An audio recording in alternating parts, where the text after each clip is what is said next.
Telescope in space. त्या चॅप्टरच्या सुरुवातीला एक क्वेश्चन आला होता की स्पेसमध्ये टेलिस्कोप इन्स्टॉल असतात का, आणि तिथं आपण डिस्कस केलं होतं की या क्वेश्चनचा आन्सर आपण या चॅप्टरमध्ये शोधणार आहोत. So first point, Visible light and the radio wave emitted by heavenly bodies in space can pass through the Earth atmosphere and reach the Earth's surface. आता हेव्हनली बॉडीज डिफरंट टाईपचे इलेक्ट्रोमॅग्नेटिक वेव्हजला इमिट करत असतात. Either ते visible असतील किंवा radio waves असतील. आणि already आपण डिस्कस केलं की डिफरंट टाईपचे जे वेव्हचा टाईप बदलला की त्याला रिसीव्ह करण्याचा टेलिस्कोपचा पण टाईप बदलतो. आता हे जे लाईट आहे तर हा जेव्हा अर्थच्या सरफेसवर जेव्हा पोचतो तो हे पोचत असताना त्याला काय क्रॉस करावं लागतं, अर्थचं ॲटमॉस्फिअर. कारण ॲटमॉस्फिअर आपल्याला माहीत आहे की नियर अबाउट 16 किलोमीटरपर्यंत जर पाहिलं आपण तर थोडंसं डेन्स आहे वातावरण, बरोबर आहे. आणि त्यानंतर 33,200 किलोमीटरपर्यंत ते काय होत जातं, थोडंसं डायल्यूट होत जातं, कमी होत जातं. Okay. So optical and radio telescope can be erected on the surface of the earth. आणि याच रिझनमुळं लाईट जर अर्थच्या सरफेसपर्यंत येत असेल तर ते टेलिस्कोप स्पेसमध्ये पाठवायची गरज आहे का, नाही. म्हणजे ॲटमॉस्फिअरमधून ते रेज आपण कलेक्ट करू शकतो अर्थच्या सरफेसवर. याच रिझनमुळं ऑप्टिकल असो, रेडिओ टेलिस्कोप असो, हे आपण अर्थच्या सरफेसवरून काय करत असतो, यूज करत असतो. However, these earth-based telescope present some problems in making good quality observations. पण असं जरी असेल मात्र हे जे ऑप्टिकल आणि रेडिओ टेलिस्कोप आहेत हे पृथ्वीवर सरफेसवर आपण वापरतो, त्यामुळे त्यांना स्पेशल शब्द आहे अर्थ बेस्ड टेलिस्कोप. परंतु यामध्ये जर पाहिलं आपण तर जेव्हाही आपण निरीक्षण करत असतो तर या निरीक्षणमध्ये तितका परफेक्ट जो आहे ॲनालिसिस त्या ठिकाणी होत नाही. कारण काही प्रॉब्लेम्स त्या ठिकाणी क्रिएट होतात आणि त्यामुळं जे काही लाईट आलेली आहे त्याच्यापासून परफेक्ट ऑब्झर्वेशन काही वेळेस शक्य नसतं. ओके.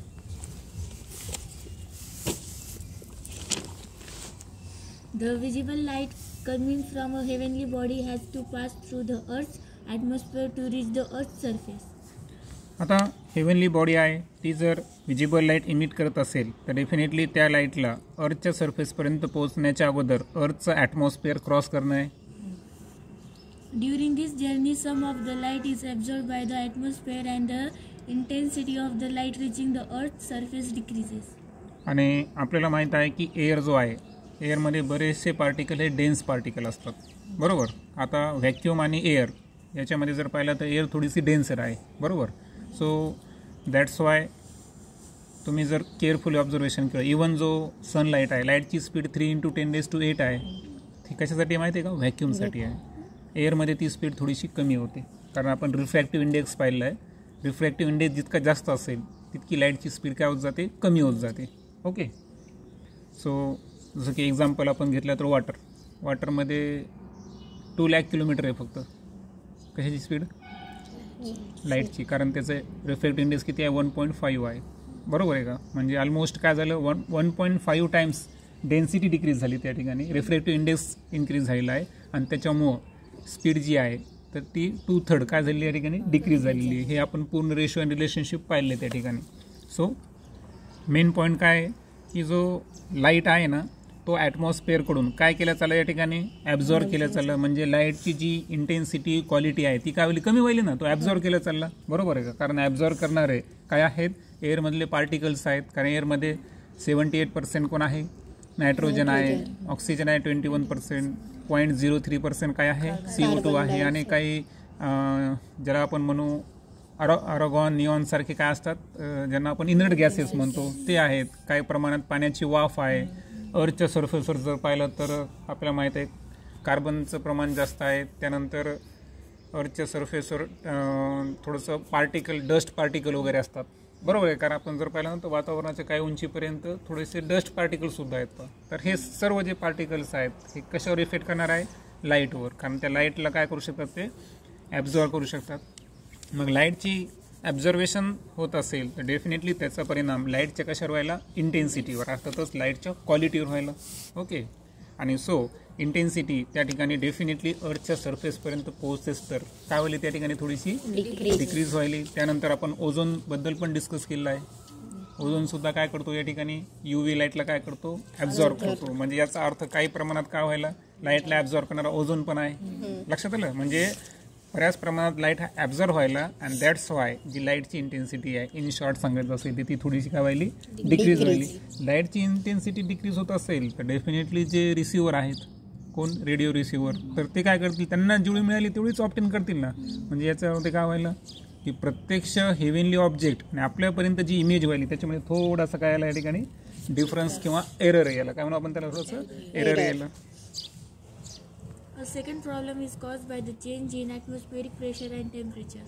आणि दुसरा परिणाम करणारा घटक म्हणजे की बऱ्याच वेळेस काय होतं की ॲटमॉस्फिअरचं जे प्रेशर आहे ओके जनरली आपल्याला माहीत आहे की सी लेवलला 1 मीटर स्क्वेअर इतक्या एरियामध्ये जर आपण प्रेशर पाहिला तर तो किती असतो 1 ATM 1 atmosphere that is the 10⁵ pascal इतकं म्हणलो होतो आपण. तर हा जो प्रेशर आहे ना तर या प्रेशरमध्ये कधी कधी चेंज येतो. कधी कधी टेम्परेचरमुळं सुद्धा काय होतं या ठिकाणी जे म्हणून आपण एअरची डेन्सिटी ती कमी जास्त होऊ शकते. सो प्रेशर असेल टेम्परेचर असेल तर याच्यामुळं वातावरणामध्ये काय व्हायला ॲटमॉस्फिअरमध्ये चेंज यायला. ॲटमॉस्फिअरमध्ये चेंज आहे तर डेफिनेटली लाईटच्या इंटेन्सिटीमध्ये चेंज ॲब्झर्वेशन कमी जास्त अँड सो त्याचा डायरेक्ट परिणाम कशावर होईल इमेज क्रिएशन होईल जे इमेज ॲक्च्युअल कॉम्प्युटर व्हिज्युलाइज होईल receiver through. These changes cause turbulence in the atmosphere, which is then cause of the light rays to change their path slightly and thereby shake the position of the image. आता आपला एक chapter पुढं आपण बघणार आहोत standard 12मध्ये mechanical properties of fluids. तर याच्यामध्ये एक कन्सेप्ट येणार आहे तुम्हाला स्ट्रीमलाईन फ्लो आणि टर्ब्युलन्स फ्लो. तर पाणी जर शांत वाहत असेल तर त्या पाण्याला आपण काय म्हणू स्ट्रीमलाईन फ्लो. आणि पाणी जर समजा तुम्हाला माहीत आहे की बोटिंग करताना कधी कधी दाखवतात बघा ते नाही पाण्याचा फेस वगैरे जम्पिंग वगैरे हे की नाही तर तशा पद्धतीला काय म्हणू आपण टर्ब्युलन्स. सो टर्ब्युलन्स जे आहे ते लक्षात आलं तुम्हाला. मग आता याचा संबंध आपला कसा आहे बघा. तर आपण पाहिलं की ॲटमॉस्फेरिक प्रेशर आणि टेम्परेचर यामुळं काय होतं माहिती आहे का की ॲटमॉस्फिअरमध्ये काय येतं टर्ब्युलन्स येतं. म्हणजे वातावरण असं स्टेबल आहे का नाही लक्षात होतो थोडासा कसं झालेला आहे अनस्टेबल झालेला आहे. त्या पोझिशनला आपण काय शब्द वापरायचा प्रॉपर टर्ब्युलन्स. मग या टर्ब्युलन्समुळं काय होतं की लाईट रेज जे आहेत तर त्यांचा पाथ स्लाइटली चेंज करतात. हे लक्षात. म्हणजे याचा अर्थ तुम्हाला माहीत आहे की लाईट रेज एका मीडियममधून अनदर मीडियमकडे जात असताना काय होतात त्या ठिकाणी त्याचं एक तर आयदर बेंडिंग होतं नॉर्मलच्या दिशेने बेंड होतील किंवा नॉर्मलपासून अवे जातील. ओके 2 रूल्स असतात. आता मला सांगा वरचं वातावरण कसं आहे व्हॅक्यूम म्हणजे तिथं डेन्सिटी कमी आहे आणि अर्थची ॲटमॉस्फिअर डेन्सिटी कशी आहे जास्त आहे. मग प्रकाश किरण कुठं चालले रेअर मीडियमकडून डेन्सर मीडियमकडं आणि रेअर टू डेन्सर जात असताना लाईट रे जे आहे ते नॉर्मलच्या दिशेने काय होतात बेंड होतात म्हणजे झुकतात असा आपला लॉ आहे. लक्षात आलं. सो लक्षात ठेवायचं की लाईट रेज आपल्यापर्यंत येताना त्याची डायरेक्शन काय करेल या ठिकाणी चेंज करायली. आणि चेंज का करायले कारण त्या ठिकाणी मीडियमची काय बदलेली डेन्सिटी. कारण आता व्हॅक्यूममधून तो कशामध्ये येणार आहे एअरमध्ये येणार आहे. मीडियम बदललं की मीडियमचं मी तुम्हाला आत्ताच सांगितलं काय बदलतो रिफ्रॅक्टिव्ह इंडेक्स बदलतो. रिफ्रॅक्टिव्ह इंडेक्स बदलला की लाईटची काय बदलते स्पीड बदलते. स्पीड बदलली तर याचा अर्थ याची काय चेंज होते थोडी डायरेक्शनसुद्धा चेंज होते. सो पाथ जो आहे लाईट रेचा हा स्लाइटली काय व्हायला या ठिकाणी चेंज व्हायला आणि स्लाईट चेंज पाथ चेंज होत असेल स्लाइटली तर डेफिनेटली इमेजची जी पोझिशन आहे ती सुद्धा काय होत असेल शेक होत असेल. अर्थातच ती बदलत असेल किंवा ती हलत असेल. बरोबर म्हणजे प्रॉपर ऑब्झर्वेशन व्हायला का नाही. Also because of sunlight we cannot use optical telescopes during the day. आणि पहा आमचं एक ट्रेनिंग झालं होतं जाण्याला जिथं आम्हाला टेलिस्कोप ऑब्झर्वेशनसाठी पाठवलं होतं. तर आम्हाला त्यांनी दिवसभर फक्त थेरोटिकली शिकवलं आणि जेव्हा ऑब्झर्वेशन करायचं होतं तेव्हा त्यांनी पूर्ण संध्याकाळ होऊ दिली. कारण ऑप्टिकल टेलिस्कोपनं आपण डे लाईटला ऑब्झर्वेशन करू शकत नाही. इवन आपल्या डोळ्याला परमनंटली काय होऊ शकतो त्रास पण होऊ शकतो. सो दॅट्स वाय जो ऑप्टिकल टेलिस्कोप आहे त्याचा ड्रॉबॅक काय आहे की तो आपल्याला ड्युरिंग डे टाईम युटिलाइज करता येत नाही यूज करता येत नाही. During the night, too city lights and cloudy weather can cause difficulties in observing the heavenly bodies. त्यातही रात्री जर पाहिलं आपण तर आपल्याला माहीत आहे की आजकाल जे लाईट्सचं प्रमाण आहे तर मोठमोठी शहरं फार डेकोरेट करणं वगैरे किंवा लाईटचं प्रमाण वाढलेलं आहे हे की नाही. मोठ्या शहरामध्ये जर गेलं तुम्ही तर एरवी आपलं म्हणजे आकाशाकडे लक्ष जात नाही माणसाचं, म्हणजे ते सिटीच्या लाईट्समध्ये इतकं असतो आपण की स्टारकडं जसं ग्रामीण भागामध्ये एखाद्या वेळेस आपण बघू शकतो की चांदणे वगैरे पडले, तर सिटीच्यामध्ये तुम्ही आठवा, सिटीमध्ये तुम्ही जेव्हाही थांबला असेल तेव्हा तुमचं सहसा लक्ष आकाशाकडे जाणार नाही. सो आता लाईटचं प्रमाण वाढलं, त्यानंतर क्लाउडी वेदर, आता ढगाळ हवामान जर असेल समजा, ढग वगैरे असतील तर डेफिनेटली अशा वेळेस हेवीली बॉडीला ऑब्झर्व करण्यासाठी काय येतात, डिफिकल्टीज येतात. कारण जे लाईट रेज आहेत आपल्याला माहीत आहे, ढग आलं की आपलं सनलाईटच भेटत नाही, तर मग विचार करा की जे हेवीली बॉडीजपासून लाईट इमिट होणार आहे तर तो आपल्यापर्यंत पोहोचू शकतो का, नाही. म्हणजे एवढे सारे हे सगळे एरर झाले. To reduce this problem, optical telescope are situated on the top of mountains at in uninhabited places. आणि हे प्रॉब्लेम रिड्यूस करण्यासाठी एक पर्याय म्हणून कसं आहे की जे ऑप्टिकल टेलिस्कोप आहे ना, हे टॉप ऑफ द माउंटेन्सला काय करायचं, या ठिकाणी प्लेस करायचं आणि तिथून ऑब्झर्वेशन करायचं. कारण आणि हा प्लेससुद्धा अनइनहॅबिटेड प्लेस पाहिजे. ओके, म्हणजे काही ठिकाणी तुम्हाला माहीत आहे की माउंटेनचे काही पॉईंट असतात की ज्या ठिकाणी इनहॅबिशन असतं, म्हणजे जाण्यास मनाई असते, बरोबर आहे का. किंवा काही जसं की आता माउंट एव्हरेस्ट थोडी करणार आहे आपण, तो तुम्हाला माहिती आहे किती रिस्की आहे, तिथून ऑब्झर्वेशन करू शकत नाही. पण जितके जे इझी गोईंगमध्ये शक्य आहे त्याच माउंटेनला आपण काय करू शकतो, ते प्लेस करू शकतो. However, if we want to get rid of all the above problems completely, we should place the telescope above the Earth's atmosphere in space itself.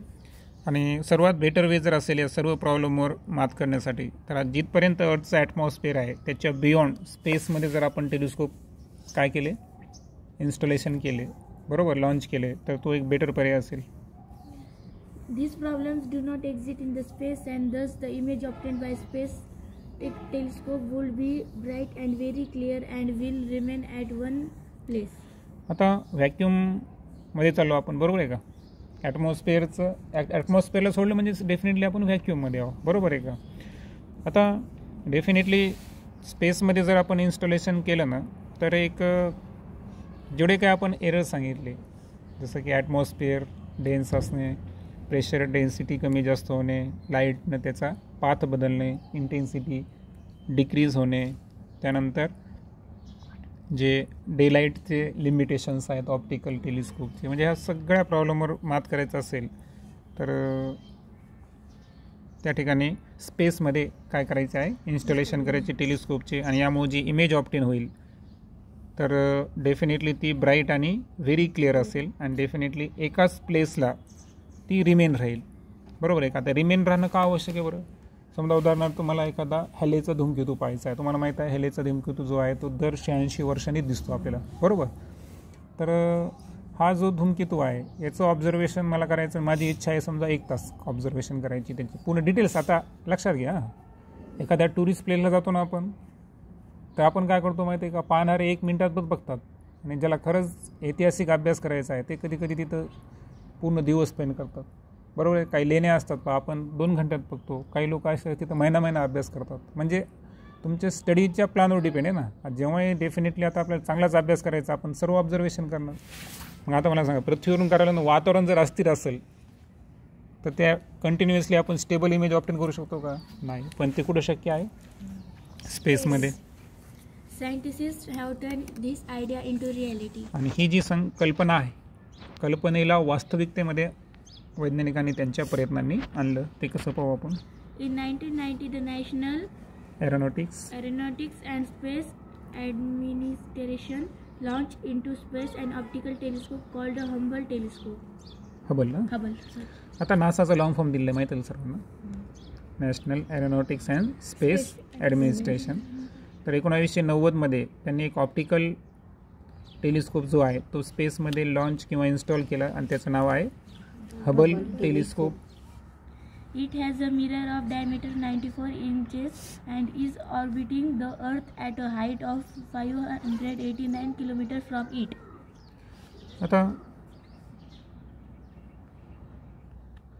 हे जे हबल टेलिस्कोप आहे ना, तर त्याची एक डायमीटर दिलेली आहे, ती किती आहे, 94 इंच. ओके, इंचमध्ये दिली आहे. आणि त्यानंतर त्याचं इन्स्टॉलेशन किंवा लॉन्चिंग अर्थपासून किती किलोमीटरवर आहे, 589 किलोमीटरवर आहे. Okay, This telescope is still working and has helped to make important discoveries. आता एक लक्षात ठेवायचं आहे की हे जे टेलिस्कोप आहे ना, इथे एक शब्द वापरला इज ऑर्बिटिंग. ऑर्बिटिंग हा शब्द महत्त्वाचा पहा इथं. तर ऑर्बिटिंगचा अर्थ काय असतो माहिती आहे का? तो एक सॅटेलाईटसारखा आहे. तो पुढं आपण सॅटेलाईटचा अभ्यास करणार आहोत. तर सॅटेलाईट्स जे आहेत ना, प्रत्येक देश हे स्पेसमध्ये काय करत असतात, लॉन्च करत असतात. आणि त्या सॅटेलाईटचं एक वैशिष्ट्य असतं की ते एक तर सर्क्युलर ऑर्बिटमध्ये फिरत असतात. आणि दुसरी गोष्ट, समजा आपण लॉन्च केलेला आहे इंडियानं, तर तो इंडियाच्याच पोझिशनवर राहतो, कारण त्याचा ऑर्बिटिंग आणि अर्थचं रिव्हॉल्युशनचा टाईम हा दोन्ही कसा असतो, सारखा असतो. आणि दॅट्स वाय हे अशा पद्धतीनं काय होतं की हे जे टेलिस्कोप आहे तर हे स्पेस ऑब्झर्वेशनसाठी कंटिन्युअसली यूज असतात. आणि आजही जर पाहिलं आपण तर ही हबल टेलिस्कोप वर्किंग कंडिशनमध्ये आहे आणि इम्पॉर्टंट डिस्कवरीजमध्ये तो काय करत आहे, मदत करत आहे. त्यानंतर In 1990, the National aeronautics and Space Administration launched an X-ray telescope named Chandra in space to study X-rays coming from heavenly objects. आता 1999मध्ये जर पाहिलं आपण तर national aeronautics and space administration यांनी एक्सरे आधारित एक टेलिस्कोप लॉन्च केला आहे. म्हणजे एक्सरे टेलिस्कोप अर्थातच ज्याही हेव्हनली बॉडीज एक्सरेला काय करतील, इमिट करतील, तर त्यापासून इमेज ऑब्टेन करण्याचं कार्य हा टेलिस्कोप करेल. आणि त्याचं नाव आहे चंद्रा. आणि तो स्पेसमध्ये इन्स्टॉल केलेला आहे आणि सांगितलेलं आहे की जे हेव्हनली बॉडीज एक्सरेला इमिट करतील तर त्यांचे स्टडी करण्यासाठी त्याचा यूज केला जाईल. Special mirrors which can reflect X-rays were used in this telescope. आणि ॲज वी नो की टेलिस्कोपमध्ये फक्त लेन्स असतात का? नाही, तर लेन्स आणि मिरर यांचं कॉम्बिनेशन असतं. सो स्पेशल टाईपचे मिरर्स पण त्या ठिकाणी यूज केलेले असतात की जे आयपीसकडे एक्सरेला काय करतील, या ठिकाणी रिफ्लेक्ट करतील. Chandra has given us very useful information about stars and galaxies. आणि चंद्रामुळं स्टार आणि गॅलेक्सीज या संदर्भात एक महत्त्वपूर्ण माहिती आपल्याला सातत्याने मिळत असते. The telescope is named after the famous Indian scientist Subramaniam Chandrasekhar. आणि हे जे टेलिस्कोप आहे ना चंद्रा, तर ॲक्च्युअल हे नाव कशावरून दिलेलं आहे तर सुब्रमण्यम चंद्रशेखर हे जे भारतीय वैज्ञानिक आहेत तर यांच्या नावावरून त्या टेलिस्कोपला चंद्रा हे नाव देण्यात आलेलं आहे. आणि फिगरमध्ये जर पाहिलं तुम्ही तर हबल दुर्बीण आणि चंद्रा या दोन्हीचे तुम्हाला इन्फॉर्मेशन दिसून येईल. आणि केअरफुली पाहत तुमच्या लक्षात येईल की तिथं एक शब्द वापरला मी, कोणता, ऑर्बिटिंगचा, आहे की नाही. सो ऑर्बिटिंग जे आहेत ते अर्थच्या एक विशिष्ट हाईटवर करतात ते, बरोबर आहे. आता इथं तर आपल्याला चंद्राची दिलेली नाही, मात्र हबलची दिलेली आहे की नाही. अर्थच्या सरफेसपासून 589 किलोमीटरवर त्याला आपण लॉन्च केलेला आहे.